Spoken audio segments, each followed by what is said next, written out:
Hi everyone, my name is Calvin Sherry, and I've written a prequel to Bram Stoker's classic Dracula called Stoker: Evolution of the Vampire.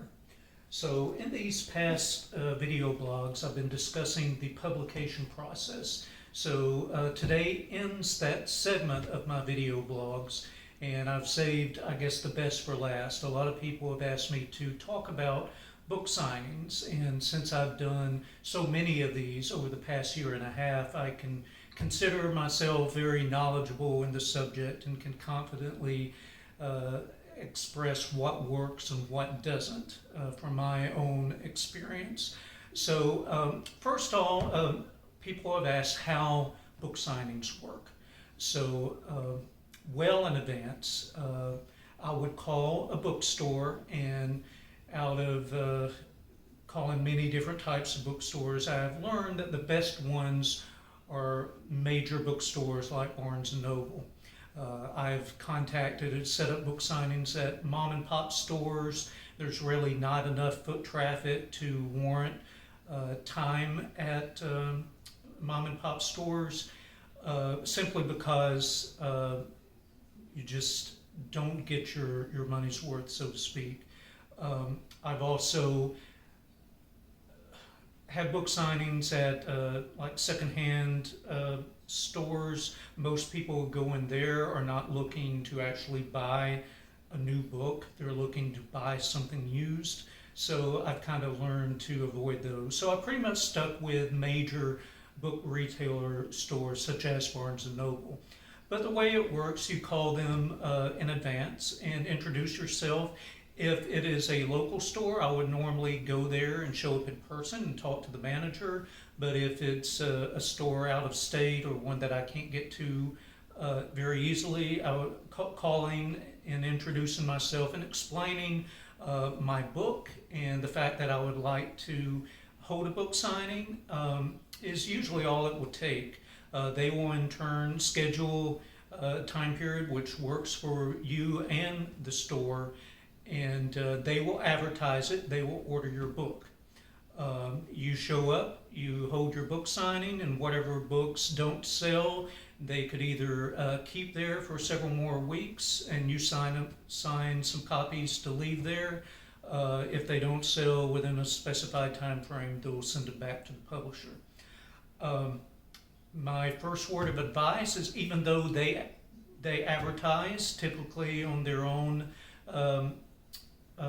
website or Facebook page, it's a good thing to advertise it as well from your end. So typically what I would do, I would advertise from my author Facebook page and kind of set up events, send out events, and do the same thing on Amazon Central, where I would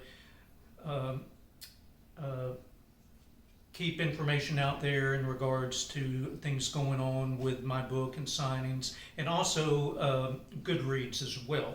So between those three and just word of mouth advertising, you can expect to receive some payoff there.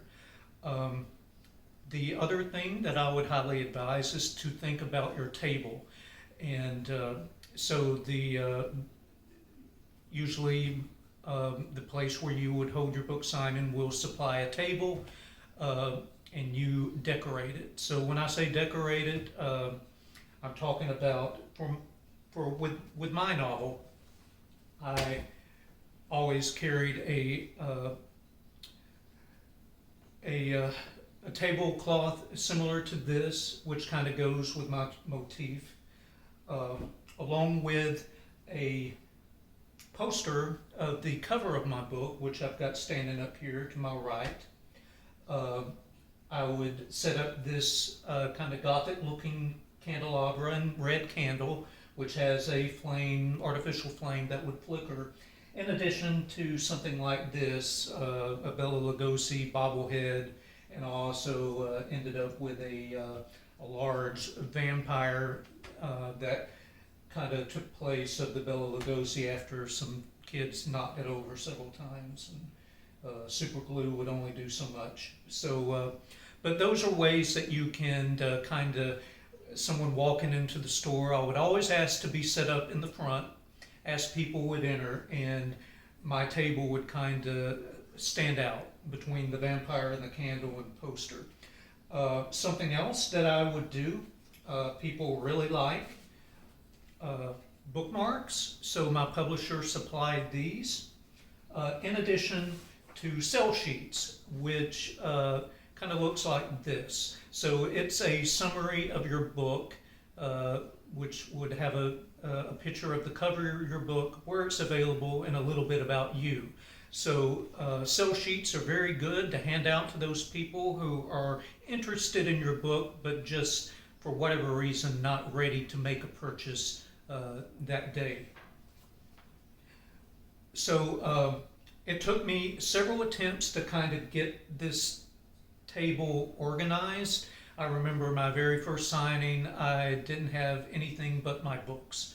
But after seeing other people hold book signings and kind of trying out different things, kind of what I've got on display here became my norm. And I kept this throughout my last probably 50 book signings, which I held. Something else that I learned, you can either sit behind the table or you can stand up. And I've learned that standing up is the best approach. As people would come in the store, I would greet every single one of them. And my greeting would be, hey, do you like scary stories? And if they say yes, may I have a few minutes of your time? And I had like a 2 to 3 minute spill, which I would quickly go over to explain my book. Or they could say no, and I would say, well, thank you for your time anyway. I learned that approach was very effective, whereas just sitting behind the table waiting for people to come to you, not so much. Practice your pitch. Again, that's something that you learn in time. The pitch that I ended with is not the same pitch that I started with, so it was something that I developed over many attempts and trial and error. At the end of your book signing, which normally I would do my signings on a Saturday because I work during the week. Saturdays from noon to 5 was my norm. Some stores only wanted to give me like 3 hours, while others would allow me to be there as long as I could. Some stores would allow me to do a presentation and a reading to start with, and then move into a signing, whereas others just wanted me to do a signing and that only. So whatever you can work out with the bookstore, and again, trial and error, you'll kind of figure out what works best for you. Finally, I learned that after holding a successful signing, a lot of times bookstores would ask you to come back, which is great. Or if a signing does not work that well, and again, this really comes down to how much it's advertised, how many people you have lined up to show up, how many people respond to the bookstore's advertisement, and just foot traffic, which would come into a store. I learned that on rainy days, people tend to stay home, whereas good weather would make a larger turnout. So if a book signing does not work, don't give up. I learned that early on. Keep trial and error, changing your approach, and eventually you'll come up with something that just works best for you. So I hope you found these tidbits of information helpful. If my book sounds like something you would be interested in, it's available at all online book retail stores.